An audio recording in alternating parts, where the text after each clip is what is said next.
Hello students, આજે આપણે NEET માટે અને જીડબલ્યુ માટે ખૂબ અગત્યનો એવો એક ટોપિક જેનું નામ છે આયનીય સ્ફટિકના પ્રકારની વાત કરીશું. હવે ઘણા બધા પ્રકારના આયનીય સ્ફટિક હોય છે, જેમાંથી આપણે બે પ્રકારના આયનીય સ્ફટિકની વાત કરવાના છે. તો એકચ્યુઅલી આયનીય સ્ફટિક બે પ્રકારના છે. એક છે એબી પ્રકાર. એબી પ્રકારનો મતલબ થાય કે જેમાં ધન આયન અને ઋણ આયનનો ની સંખ્યાનો ગુણોત્તર 1:1 હોય. બીજો છે એ B2 પ્રકાર કે જેમાં ધન આયન અને ઋણ આયનની સંખ્યાનો ગુણોત્તર 1:2 છે. અને એવા જ પ્રકારનો છે જેને ત્રીજો સ્વરૂપ કહીશું A2B પ્રકાર કે જેમાં ધન આયન અને ઋણ આયનનો સંખ્યાનો ગુણોત્તર 2:1 છે. એબી પ્રકારના આયનીય સ્ફટિકમાં NaCl આવશે, સેઝિયમ ક્લોરાઇડ આવે, ઝિંક સલ્ફાઇડ આવશે. એ B2 પ્રકારમાં કેલ્શિયમ ફ્લોરાઇડ જોશું અને અહીં Na2O ની ચર્ચા કરીશું. તો પ્રથમ આપણે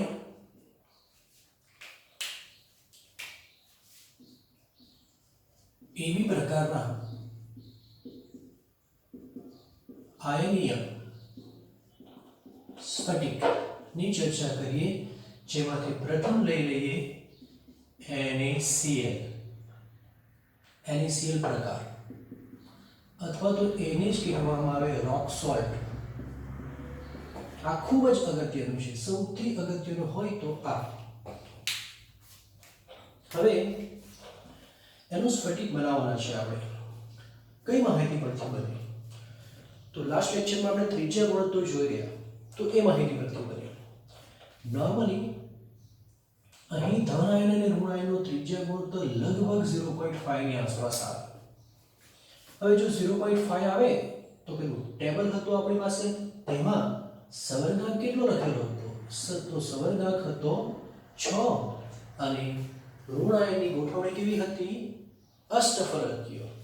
તો આની મદદથી, આ માહિતીની મદદથી આપણે NaCl નું સ્ટ્રક્ચર બનાવીશું. ચલો બોલો. NaCl માં કદમાં મોટું કોણ હોય છે? Cl. તો ક્લોઝ પેકિંગ રચના કોણ કરશે? Cl. અને જે છિદ્ર બનશે એ છિદ્રમાં નાના કદનો એવો કોણ ગોઠવાશે? Na. આ તો આપણે જોઈ ગયા છે. તો પછી અહીં NaCl નું બંધારણ ડ્રો કરીશું આપણે.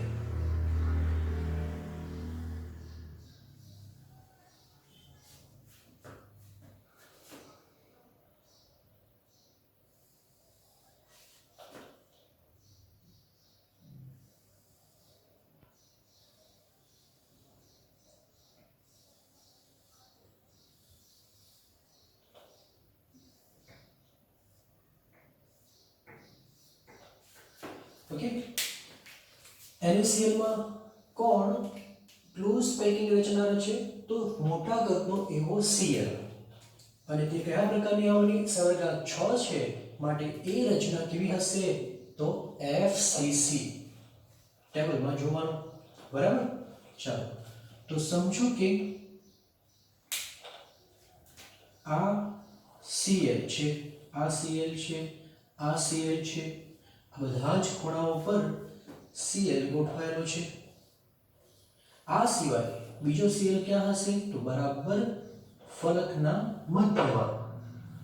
બરાબર ફલકના મધ્યમાં. હવે સવાલ એ છે કે Na ક્યાં હશે? તો Na અષ્ટફલકીય છિદ્રમાં ગોઠવાય છે અને બધા જ અષ્ટફલકીય છિદ્રને રોકે છે. તો અષ્ટફલકીય છિદ્ર ક્યાં આવે? તમને ખબર છે, એક છિદ્ર બરાબર મધ્યમાં આવશે, પણ બાકીના અષ્ટફલકીય છિદ્ર દરેક ધારના મધ્યમાં હોય છે. એનો મતલબ કે અહીં હશે, અહીં હશે, બધી જ ધારના મધ્યમાં, બધી જ ધારના મધ્યમાં એક Na રહેલો હોય છે. બરાબર. તો આ થઈ ગયા Na પ્લસ આયન અને આ થઈ ગયું Cl માઇનસ આયન. અહીં એક Na સાથે કેટલા Cl જોડાયેલા છે? આ બે સંપર્કમાં હશે, આ બે સંપર્કમાં હશે અને આ ઉપર અને નીચેનો સંપર્કમાં હશે. એનો મતલબ કે Na નો સવર્ગાંક કેટલો થશે? 6. તો આપણે શું લખવાના છે? આના બધી કઈ માહિતી આપણને મળે છે તે બધી માહિતી આપણે લખીશું. પ્રથમ તો લખીશું કે Cl FCC રચના કરે છે. બોલો Na ક્યાં ગોઠવાશે? તો Na પ્લસ બધા જ અષ્ટફલકીય છિદ્ર રોકે છે. હવે Cl ની સંખ્યા કેટલી થશે? તો પછી તમે જ કહો FCC માં Cl કેટલા થશે? તો ખૂણા પરથી 1/8 ક્રોસ 8 અને ફલક પરથી 1/2 ક્રોસ 6. એનો મતલબ 1 + 3 = 4. તો Cl ની સંખ્યા કેટલી થઈ? 4. હવે Na ની સંખ્યા કેટલી થશે? તો હવે જો ક્લોઝ પેકની રચના કરતા કણોની સંખ્યા n હોય તો અષ્ટફલકીય છિદ્રો તો n જ આવે છે, જ્યારે ચતુષ્ફલકીય છિદ્રો એના કરતા 2 ગણા હોય છે. જો કે અહીં તો n અષ્ટફલકીય છિદ્રમાં ગોઠવાય છે અને બધા જ અષ્ટફલકીય છિદ્ર રોકે છે, માટે Na ની સંખ્યા બી કેટલી થશે? 4. આમ કહી શકાય કે અહીં Na અને Cl ની સંખ્યાનો ગુણોત્તર 1:1 છે અને આને 4:4 એટલે કે 1:1 પ્રકારનો NaCl સ્ફટિક છે, જે આપણે અહીં ચર્ચા કરી ગયા. હવે સવર્ગાંકની વાત કરીશું. બોલો સવર્ગાંક કેટલો થશે? તો ધ્યાનથી જુઓ. આ જે Na છે એ 1 2 3 4 5 અને 6 ના સંપર્કમાં છે, માટે Na નો સવર્ગાંક 6 થશે. સવાલ એ થશે કે Cl નો સવર્ગાંક કેટલો થાય? તો એ પણ જોઈ લો. તમે આ એક ફલકના કેન્દ્રમાં રહેલા Cl ને ધ્યાનમાં લો. આ Cl આના સંપર્કમાં છે, તેમજ આના પણ સંપર્કમાં છે, આના પણ સંપર્કમાં છે અને આના પણ સંપર્કમાં છે, તેમજ નીચે પણ સંપર્કમાં છે અને એક સેમ એની ઉપર આવશે. એટલે કહી શકાય કે Cl પણ 6 Na વડે ઘેરાયેલો છે, માટે એનો સવર્ગાંક પણ 6 થશે. આમ આ 6 સવર્ગાંક ધરાવતો સ્ફટિક છે.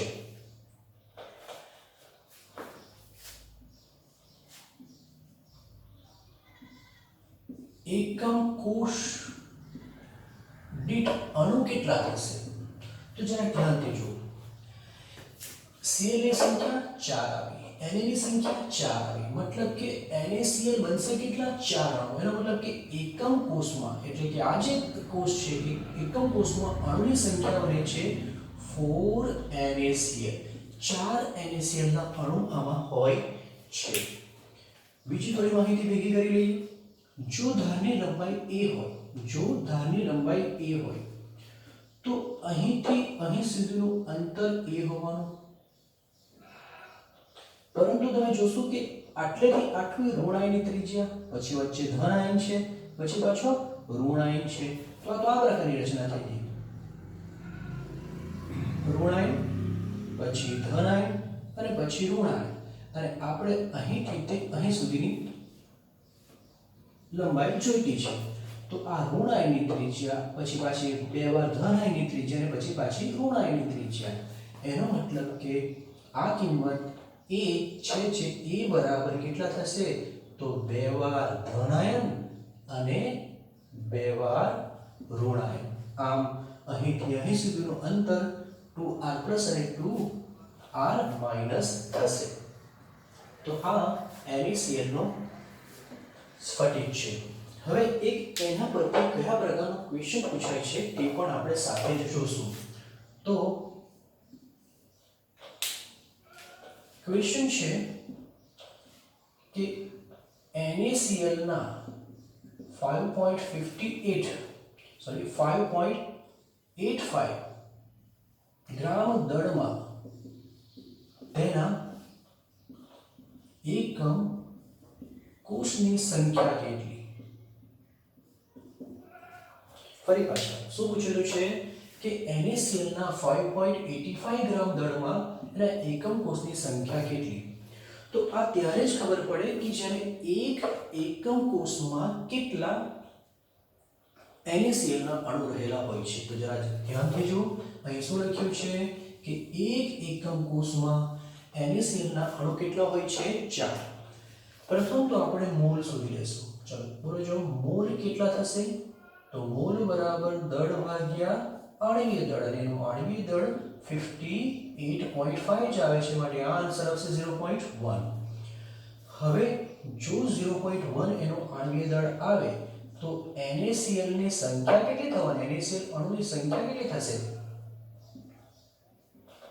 અણુની સંખ્યા બોલો કેટલી થવાની? તો મોલ ગુણ્યા 6.022 ગુણ્યા 10 ની ઘાત 23. યાદ છે ને, મોલ ગુણ્યા, એટલે આ કિંમત બનશે 6.022 ગુણ્યા 10 ની ઘાત 22.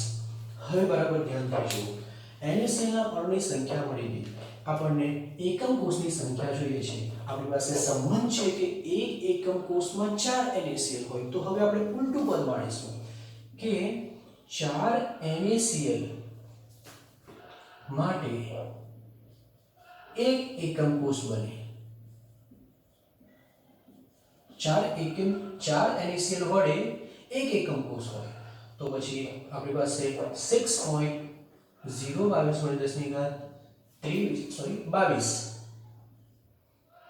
માટે કેટલા થશે? તો આપણે 6.022 ગુણ્યા 10 ની ઘાત 22 ને કેટલા વડે ડિવાઈડ કરવું પડશે? 4 વડે. અને આ આન્સર 1.5 ની આસપાસ આવશે. બરાબર, આ આન્સર તમે કેલ્ક્યુલેટ કરી જોજો કે 1.5 into 10⁻23 ની આસપાસ આવશે. તો એકમ કોષની સંખ્યા બોલો કેટલી આવી? 1.5 into 10⁻22 આવે છે. તો આ એક પ્રકારનો ક્વેશ્ચન થયો.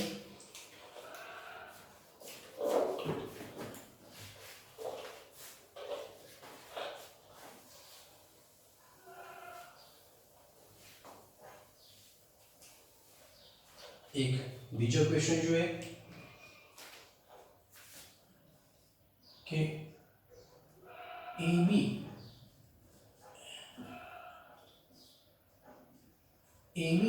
સ્ફટિક રોક સોલ્ટ જેવું બંધારણ ધરાવે છે જો B- ની ત્રિજ્યા B- ની ત્રિજ્યા 100 પિકોમીટર હોય તથા ધારની ત્રિજ્યા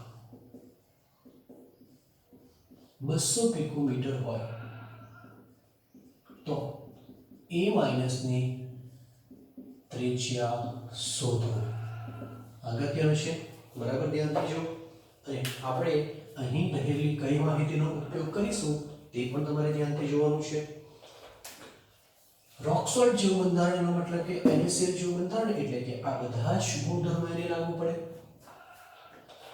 B- એટલે ઋણાઈની ત્રિજ્યા આપેલી છે અને તેમજ ધારની લંબાઈ આપેલી છે અને એ ત્રિજ્યા શોધવાની છે. તો અહીં તમને A અને એટલે કે ધારની લંબાઈ અને ત્રિજ્યા વચ્ચેનો સંબંધ બતાવી દીધો કે આ ઋણ આયન હશે, પછી આ ધારની વાત કરીએ છીએ આપણે, પછી ધન આયન હશે ને પછી પાછો ઋણ આયન. બોલો આ અંતર કેટલું હોય છે?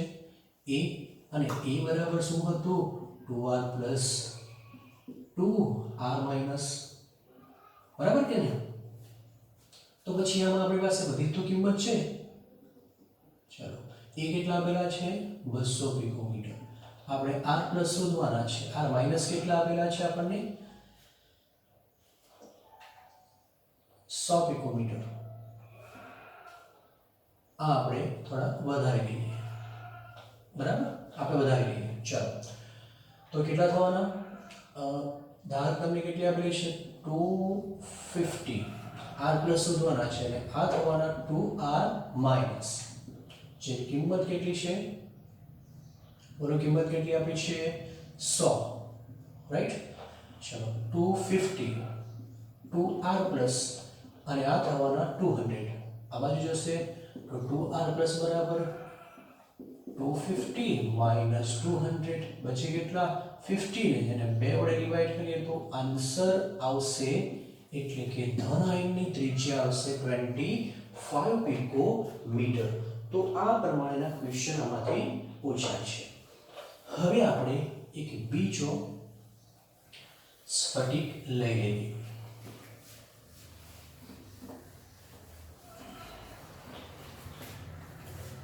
ચાલો બીજો સ્ફટિક છે સીઝિયમ ક્લોરાઇડ સ્ફટિક. હવે આ સીઝિયમ ક્લોરાઇડમાં ત્રિજ્યા ગુણોત્તર લગભગ 0.9 ની આસપાસ આવે છે. અને જો ત્રિજ્યા ગુણોત્તર 0.9 હોય તો રચના BCC અને સવર્ગાંક બોલો કેટલો થતો હતો? 8. તો આપણે આ માહિતીનો ઉપયોગ કરી સીઝિયમ ક્લોરાઇડનું બંધારણ જોઈએ. ચાલો સીઝિયમ ક્લોરાઇડમાં સીઝિયમ ધન આયન જે કદમાં નાના હોય છે અને Cl ઋણ આયન હોય છે. માટે BCC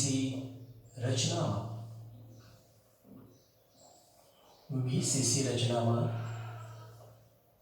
ખૂણાઓ પર Cl ગોઠવાયેલા હોય છે અને કેન્દ્રમાં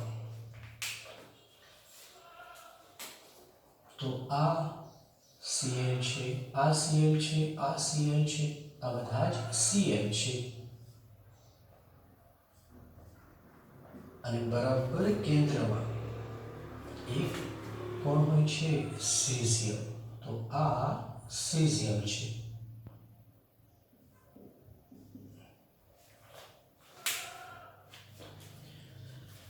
બોલો અહીં Cl માઇનસ ક્યાં હોય છે? ખૂણા ઉપર અને સીઝિયમ પ્લસ કેન્દ્રમાં ગોઠવાય છે. Cl માઇનસ ની સંખ્યા કેટલી થવાની? બોલો Cl માઇનસ ની સંખ્યા 1/8 ક્રોસ 8 એટલે 1. સીઝિયમ ની સંખ્યા કેટલી થશે? સીઝિયમ તો સંપૂર્ણપણે કેન્દ્રમાં એક જ છે અને કેન્દ્રમાંથી એક જ ભાગ મળે છે એટલે 1/1. એનો મતલબ કે અહીં સીઝિયમ અને ક્લોરીન ની સંખ્યાનો ગુણોત્તર 1/1 થાય છે. હવે છે સવર્ગાંક. ચલો સવર્ગાંક શું થશે? તો આ સીઝિયમ આના સંપર્કમાં છે, આ સીઝિયમ આના સંપર્કમાં છે, આના સંપર્કમાં, આના સંપર્કમાં, એટલે ઉપર 4 અને નીચે 4. તો કહી શકાય કે સીઝિયમનો સવર્ગાંક કેટલો આવશે? 8 આવે છે. Cl નો કેટલો આવશે? તો તમે અગર આ Cl છે, આ Cl છે, આ Cl છે, આ Cl છે, બરાબર એની ઉપર એક સીઝિયમ છે અને એની ઉપર બીજા 4 Cl છે. જો આ રચનાને તમે આગળ વધારશો આમ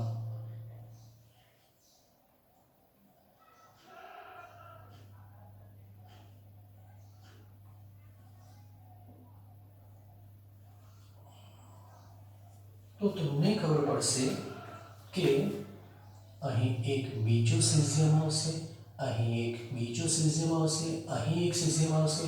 તો આ જે Cl છે તે એક સમતલમાં 4 સીઝિયમ સાથે ગોઠવાયેલો હશે. તમે વિચારી શકો કે કે આ એકમ કોષની બાજુમાં એકમ કોષ હશે તેના કેન્દ્રમાં હશે તો આ આની સાથે પણ સંપર્કમાં છે ને તેની સાથે પણ સંપર્કમાં છે પછી અગાડી બે હશે તો તેના સંપર્કમાં હોવાના એક સમતલમાં 4 અને એક બીજા ઉપરના સમતલમાં 4 એનો મતલબ કે Cl નો સવર્ગાંક બી કેટલો આવશે 8 જ આવે છે માટે એને 8/8 પ્રકારનો સ્ફટિક કહે છે હવે એકમ કોષ દીઠ અણુ કેટલા થશે ત્યાં NaCl માં 4 થતા હતા અહીં Cl પણ 1 અને cesium પણ 1 એનો મતલબ કે એક cesium ક્લોરાઇડ નો અણુ મળે એક cesium ક્લોરાઇડ નો અણુ હોય છે જરા બીજી માહિતી જોઈ લઈએ કે આ ધારની લંબાઈ a છે આ બધાના સંપર્કમાં છે તો તમે કહી શકો ખરા કે આ ટોટલ અંતર કેટલું થાય અંતઃવિકર્ણ કેટલું બને છે બધાને જ ખબર છે અંતઃવિકર્ણની લંબાઈ કેટલી આવે બોલો અંતઃવિકર્ણ તો √3 × a તો પછી આ કેન્દ્રથી તે આ કેન્દ્ર સુધીનું અંતર એટલે કે r થી તે r સુધીનું અંતર આના કરતા કેટલું થશે અડધું થશે કારણ કે બરાબર આ કેન્દ્રમાં છે ચલો આના પર ક્વેશ્ચન કેવી રીતે પૂછાય છે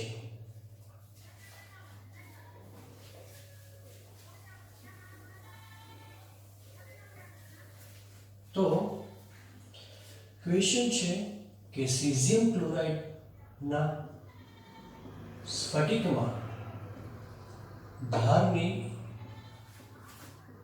લંબાઈ 300 પિકોમીટર છે તો તેના નજીકના તેમાં નજીકના બે આયન વચ્ચેનું અંતર શોધો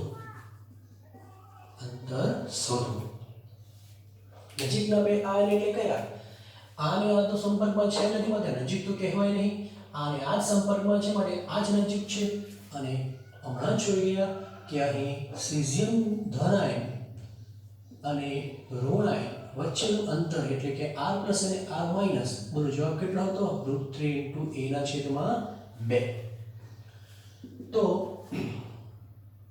આપણે 200 લઈ લઈએ ગણતરી સરળ પડશે ચલો આ 1.732 ગુણ્યા કેટલા થવાના 200 ના છેદમાં 2 એટલે જવાબ કેટલો આવવાનો આ 100 તો બનશે 173.2 પિકોમીટર એનો મતલબ કે ધનાયન અને ઋણાયન ના કેન્દ્ર વચ્ચેનું અંતર r+ અને r- મતલબ બે કેન્દ્ર વચ્ચેનું અંતર કેટલું હશે 173.2 પિકોમીટર તો આ રીતે ક્વેશ્ચન પૂછાય છે હવે એક બીજો સ્ફટિક લઈ લઈએ આપણે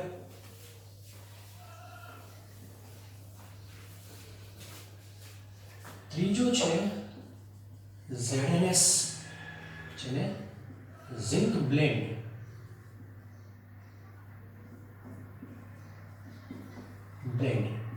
કહે છે આ ઝિંક બ્લેન્ડ માં ત્રિજ્યા ગુણોત્તર r plus r minus લગભગ 0.4 હોય છે અને 0.4 હોય એટલે તો 0.414 કરતા ઓછો થઈ ગયો માટે અહીં ચતુષ્ફલકીય રચના હશે અને સવર્ગાંક 4 હશે ચાલો બરાબર ધ્યાનથી જુઓ અહીં આપણે જોયું તો S ઋણાયન છે જે કદમાં મોટા હોય છે માટે S એ FCC રચના કરશે S એ FCC રચના બનાવશે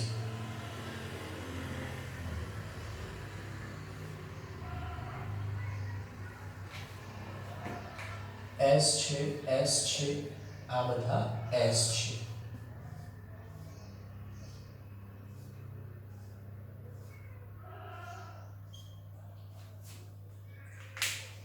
આ S છે S2- શું કે H2 માઇનસ એ FCC રચના બનાવે. હવે Zn2 પ્લસ ક્યાં હશે? તો Zn2 પ્લસ આ ખૂબ જ અગત્યનું છે, આ ખૂબ અગત્યનું છે. Zn2 પ્લસ એ 50% એટલે અડધા ચતુષ્ફલકીય છિદ્રને રોકે. બધા જ નહીં, પરંતુ 50% ચતુષ્ફલકીય છિદ્રને રોકે. હવે તમે મને કહો કે ચતુષ્ફલકીય છિદ્રના સ્થાન હતા ક્યાં? આગળના લેક્ચરમાં આપણે ચર્ચા કરેલી છે. તો ચતુષ્ફલકીય છિદ્ર બને કઈ રીતે? યાદ કરો ચતુષ્ફલકીય છિદ્ર. તો ચતુષ્ફલકીય છિદ્ર ત્રણ ફલકના મધ્યમાં રહેલા ગોળાઓ અને એક ખૂણા પરના ગોળા વડે ચતુષ્ફલકીય છિદ્ર બને અને એનું અહીં સેન્ટર હોય છે. તો એનો મતલબ એ થઈ ગયો કે આ ચતુષ્ફલકીય છિદ્રના મધ્યમાં એટલે કે લગભગ અહીં કોણ રહેલો હશે? Zn. અને અહીંથી જો અહીં સુધીની એક અંતઃવિકર્ણ દોરવામાં આવે તો તેના પર બે ચતુષ્ફલકીય છિદ્રો આવતા હતા. તો પછી શું કહીએ? એક Zn2 પ્લસ આપણે તો 50% લખવાના છે. અહીં s ની સંખ્યા થશે કેટલી? તો s ની સંખ્યા તમારી 1/8 cross 8 એટલે કે 4 થશે, કારણ કે FCC છે. FCC માં s કેટલા હોય? 4. તો Zn ની સંખ્યા જો ચતુષ્ફલકીય છિદ્રમાં હોય તો 8 થવી જોઈએ, પરંતુ અહીં લખેલું છે કે કેટલા રોકે છે? 50%. એનો મતલબ કે 8 ચતુષ્ફલકીય છિદ્રને રોકતો નથી, માત્ર ને માત્ર 4 જ રોકે છે. તો જો અહીં એક Zn પ્લસ હોય તો પછી તેની સામે હશે. તે રીતે આ અંતઃવિકર્ણમાં હશે તો તેની સામે હશે. બાકીની 4 સ્થાન તો કેવા હશે? ખાલી હશે. માટે Zn2 પ્લસ ની સંખ્યા પણ કેટલી થવાની? બોલો, 4 જ થશે, કેમ કે 8 માંથી 50% રોકે છે.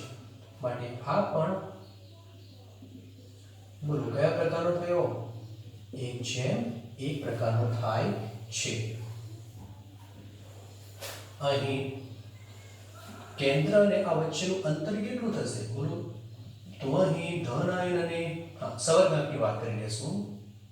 સવર્ગાંક તો Zn2 પ્લસ નો કેટલો થશે? 4 અને સલ્ફરનો પણ કેટલો થશે? 4 જ થાય છે. ખૂબ અગત્યનું છે. આ ત્રિજ્યા ગુણોત્તર કેટલો થશે? ત્રિજ્યાનો બે કેન્દ્ર વચ્ચેનું અંતર કેટલું થશે? r પ્લસ અને r માઈનસ. બોલો, ચતુષ્ફલકીય છિદ્ર છે અંતઃવિકર્ણના ચોથા ભાગમાં આવે છે અને આની ચર્ચા આગળ કરી ગયા હતા. તો √3e/4 થાય છે. તો આ તમારે યાદ રાખવાનું છે. ઓકે, લખી લો.